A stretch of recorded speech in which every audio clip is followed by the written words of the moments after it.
নমস্কার বন্ধুরা, আজকে আমি বেড়ি কটকটি ভাজা দেখাচ্ছি। তার জন্য বেসন এক বাটি নিয়ে নিচ্ছি, এই বাটির এক বাটি। স্বাদ মতন লবণ দিয়ে দিচ্ছি,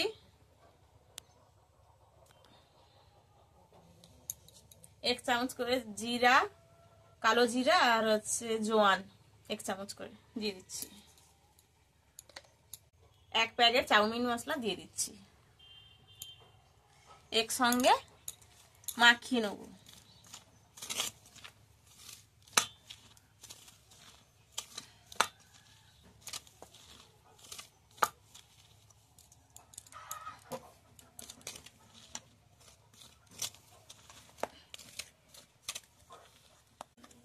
লবণ, জিরা, জোয়ান, চাউমিন মশলা মিক্সড করা হয়ে গেছে। এইবার আমি অল্প অল্প করে জল মাখিয়ে নেব, অল্প অল্প করে জল দিয়ে মাখিয়ে নেব।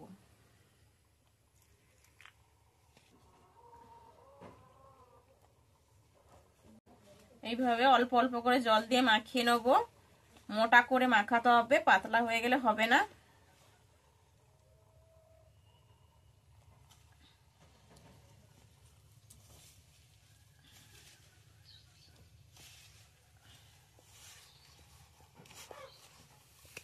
এইভাবে মাখাবেন আপনারা,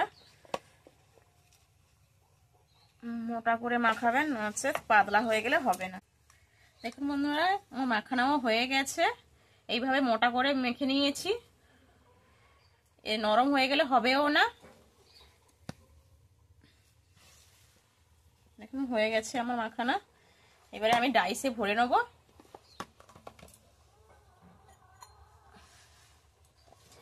আপনারা ডাইসে করতে পারেন বা বোতলে ছিদ্র করে বানাতেও পারেন। এইভাবে আমি ভরছি ডাইসে।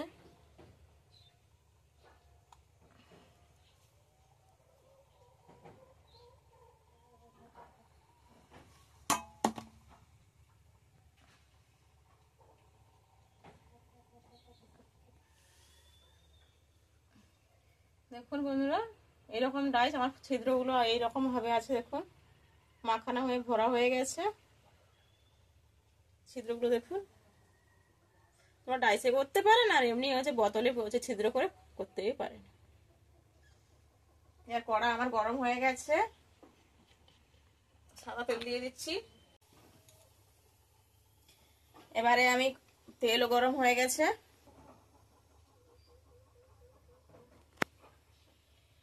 আমার তেল গরম হয়ে গেছে। আমার এই ঘোরানো সিস্টেম, আমি ঘোরাবো আর এতে বার হবে।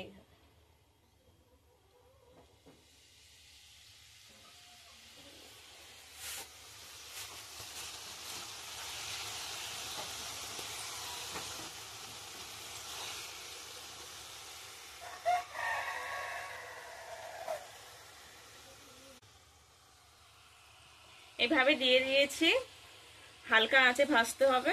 হালকা হালকা করে আঁচে ভাজছি আমি।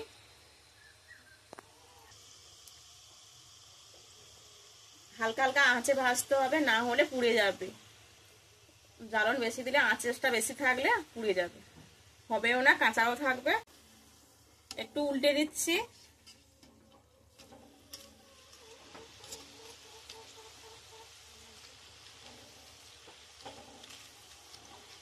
উল্টে দিয়ে আমার ভাজা হয়ে গেছে, আমি তুলে নিচ্ছি। ভাজা হয়ে গেছে, আমি তুলে নিচ্ছি।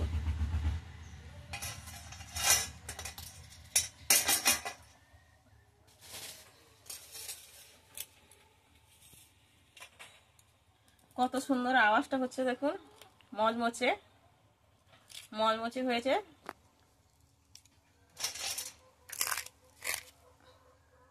কত সুন্দর হয়েছে, খাচ্ছি দেখুন।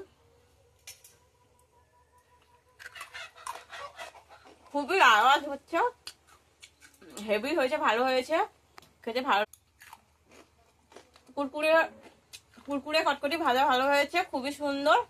আপনারা এইভাবে বাড়িতে বানিয়ে খাবেন, খেতে ভালো লাগবে।